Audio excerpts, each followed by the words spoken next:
Assalamualaikum warahmatullahi wabarakatuh. Kita mulai dengan membaca basmalah. Alhamdulillah rabbil alamin. Allahumma salli wa sallim ala Muhammad wa ala alihi wa ashabihi ajma'in. Amma ba'd. Qala Allah Ta'ala fil Qur'anil Karim. A'udzu billahi minasy syaithanir rajim. Bismillahirrahmanirrahim. Wa ila Thamud akhahum Salihan. Qala ya qaumi i'budullah ma lakum min ilahin ghairuh wa ansha'akum minal ard wasta'marakum fiha fastaghfiruhu thumma tubu ilaihi inna rabbi qaribun mujib. Wa ila Thamud akhahum Salihan, dan kepada kaum Thamud Allah mengutus saudara mereka sendiri, yaitu Nabi Saleh alaihissalam. Ma'asyiral muslimin rahimani wa rahimakumullah.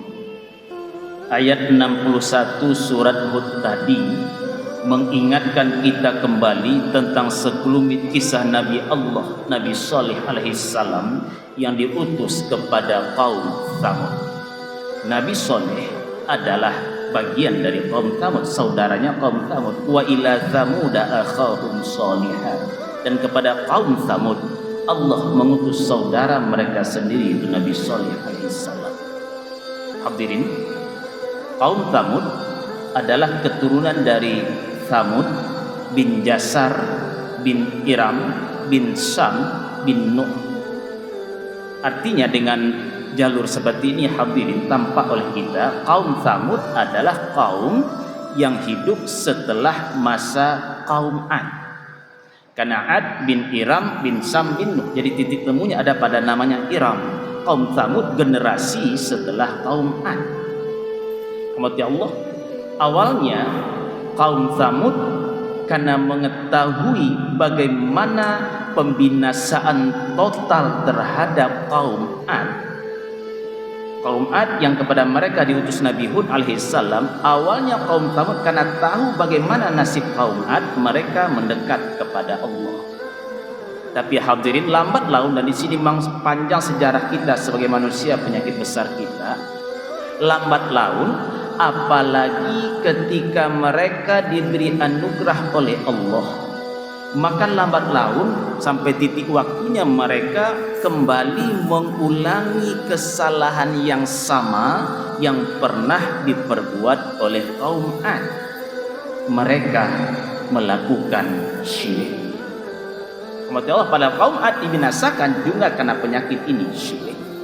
Apa di antara anugerah Allah untuk kaum Thamud, hadirin? Bila kita hubungkan dengan surat Al-A'raf sejak ayat 73 itu tampak, ayat 73, 74, di antara anugerah Allah untuk kaum Thamud adalah mereka mampu membuat istana-istana di tempat yang datar. Tattakhiduna min suhuliha qusura. Tidak hanya itu, mereka mampu memahat gunung-gunung menjadi tempat tinggal. Wa tanhitunal jibala buyuta. Gunung saja mereka pahat sehingga bisa menjadi tempat tinggal mereka, rumah mereka. Dan hadirin, sampai sekarang peninggalan kaum Thamud ini masih bisa dilihat oleh kita zaman sekarang, karena mereka berdiam di daerah Al-Hijr namanya, Saudi Arabia sekarang. Dikenal pula dengan nama lain Madain Salih. Dan Rasulullah Nabi Muhammad sallallahu alaihi wasallam mengingatkan kita, nampak dalam hadis dari Ibnu Umar radhiyallahu an, riwayat Imam Ahmad maupun Imam Bukhari, ketika Rasul melewati Al-Hijr ini, tempat peninggalan kaum Thamud ini, Rasul mengingatkan, la tadkhulu masakinal ladzina zalamu, jangan kamu masuki tempat tinggal orang-orang zolim ini, kata Rasul, illa an takunu bakin, kecuali kamu dalam keadaan menangis. Begini Rasul mewanti-wanti kita yang esensinya adalah ambil pelajaran dari kisah kaum Tsamud ini, sehingga untuk memasuki sisa-sisa peninggalan mereka saja Rasul mengingatkan jangan masuki daerah mereka kecuali dalam keadaan menangis karena takut ditimpa sebagaimana yang menimpa kaum Tsamud. Begini dahsyatnya kaum Tsamud perangai mereka. Peradaban maju tapi akhirnya dibinasakan. Hadirin tadi kita tampak mereka melakukan syirik kesalahan fatal sebagai manusia.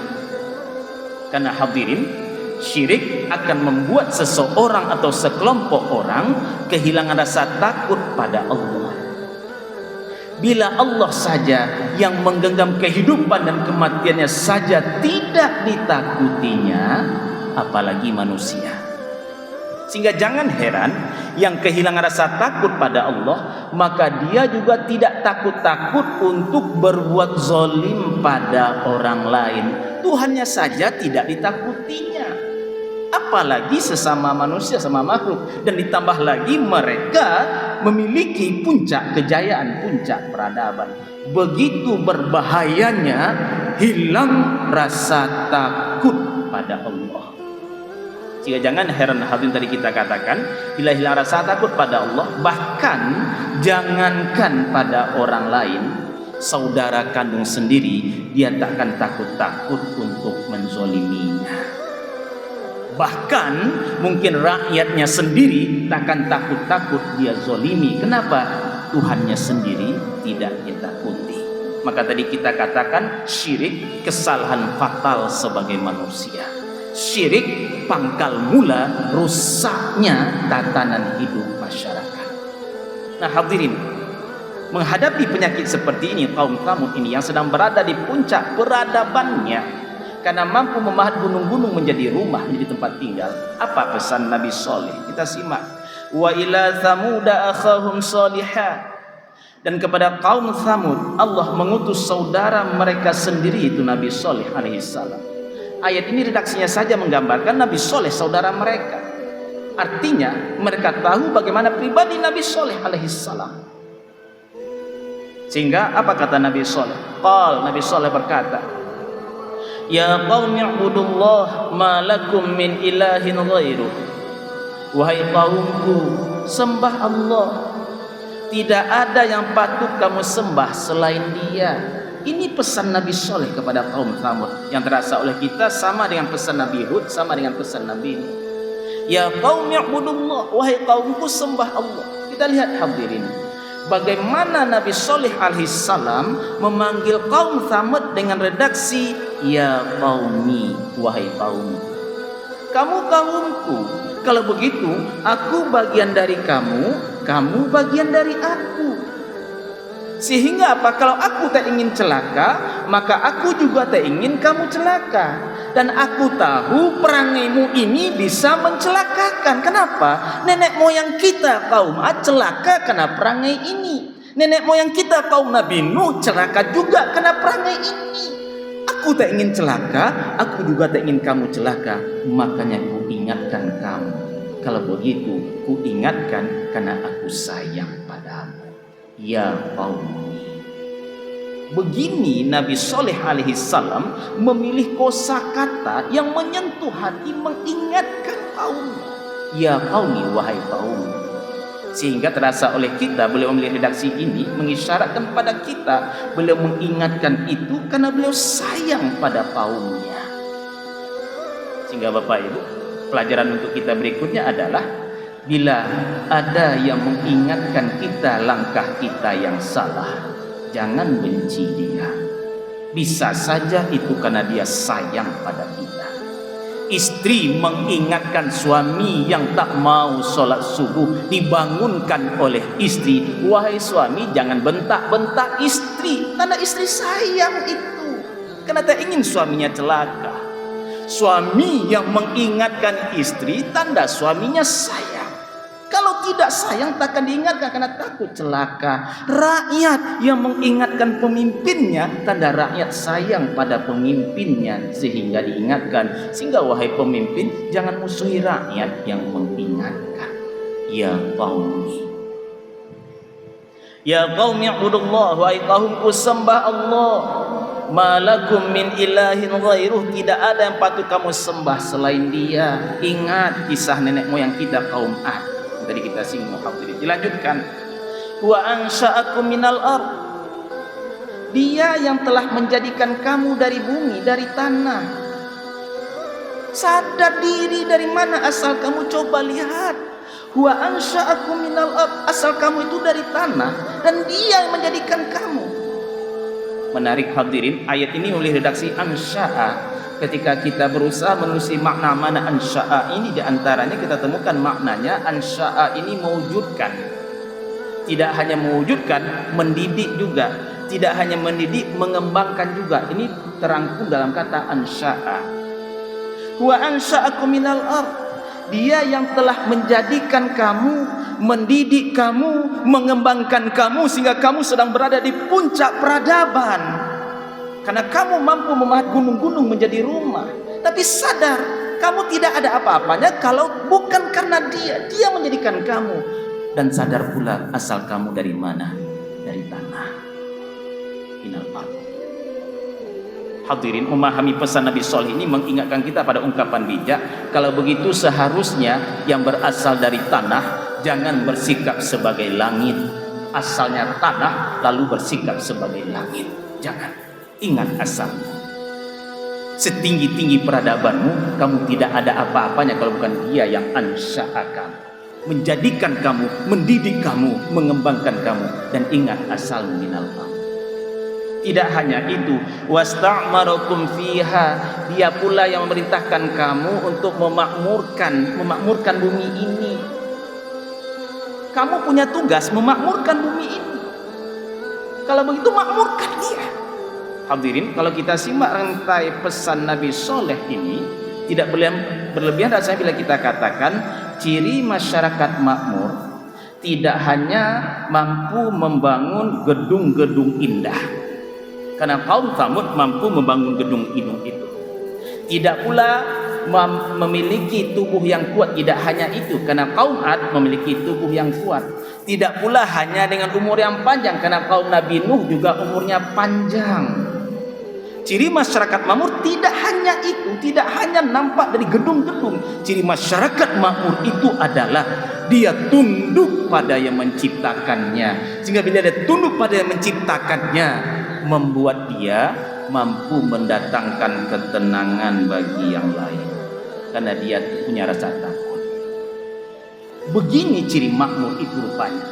Tidak hanya gedung yang tinggi, tapi punya rasa takut pada Allah. Karena rasa takut pada Allah membuat dia harus membuat orang lain tenang ketika bersama dirinya. Ini ciri yang makmur. Sehingga apa? Manusia merasa tenang tinggal di dalamnya. Di sini hadirin kita kaitkan dengan hadis Nabi, Muslim sejati itu kata Nabi, man salimal muslimuna min lisanihi wa yadihi, yang selamat muslim lainnya dari bahaya lisannya, dari bahaya tangannya. Bahkan tidak hanya muslim yang selamat, kita hubungkan dengan riwayat yang lain, juga selamat kafir dhimmi dari bahaya lisannya, dari bahaya tangannya. Kafir dhimmi, kafir yang tunduk pada aturan, tidak boleh disakiti. Ini ciri khas makmur. Dan ini ciri khas muslim. Kenapa muslim harusnya membuat orang lain tenang berdekatan dengan dirinya? Karena dia takut pada Allah. Pedagang yang makmur tidak hanya dia punya uang banyak, tapi pedagang yang makmur, pembeli merasa tenang ketika bertransaksi dengan dirinya, karena pembeli tahu dia takkan melakukan timbangan curang. Pembeli yang makmur, dia tidak hanya punya uang banyak membeli barang dagangan, tapi pembeli yang makmur juga tampak ketika pedagang merasa tenang ketika berdekatan dengan dirinya, sehingga bila dia makan pisang goreng 3, dia akui 3, dibayarnya 3. Bukan makan pisang goreng 3, diakui 2, dibayar 1, itu pun utang. Makmur itu tidak hanya nampak dari bangunan-bangunan, tapi juga dari ketenangan di dalamnya. Cuma masalahnya dalam proses menjalankan tugas sebagai manusia ini tidak ada yang tidak pernah salah. Maka dilanjutkan oleh Nabi Shallallahu Alaihi Wasallam, fastaghfiruhu tsumma tubu ilaihi. Kamu salah, ketika kamu salah, mohon ampun padanya, kemudian taubatlah. Ini menarik hadirin, mohon ampun kemudian taubatlah, mengisyaratkan orang bertaubat dia tentu mohon ampun. Orang mohon ampun belum tentu dia bertaubat. Kata taubat lebih tinggi nilainya. Kenapa? Inna Rabbi qaribun mujib. Sesungguhnya Rabbku itu maha dekat. Maha dekat dia sehingga dia jelas mengetahui apa yang kamu mohonkan. Mujib, dia maha memperkenankan doa. Kalau begitu, sesalah-salah kamu, sebejat-bejat kamu, jangan putus asa dari ampunannya. Yang penting perbaiki langkah. Hadirin, sampai di titik ini kembali terasa oleh kita betapa berbahayanya penyakit syirik. Karena syirik tadi pangkal rusak masyarakat. Kenapa? Tuhannya saja tidak ditakutinya, apalagi manusia. Obatnya seperti yang dituntun oleh Nabi Soleh tadi. Bagaimana selanjutnya? Semoga Allah izinkan kita melanjutkan pembicaraannya. Astaghfirullahalazim. Wassalamualaikum warahmatullahi wabarakatuh.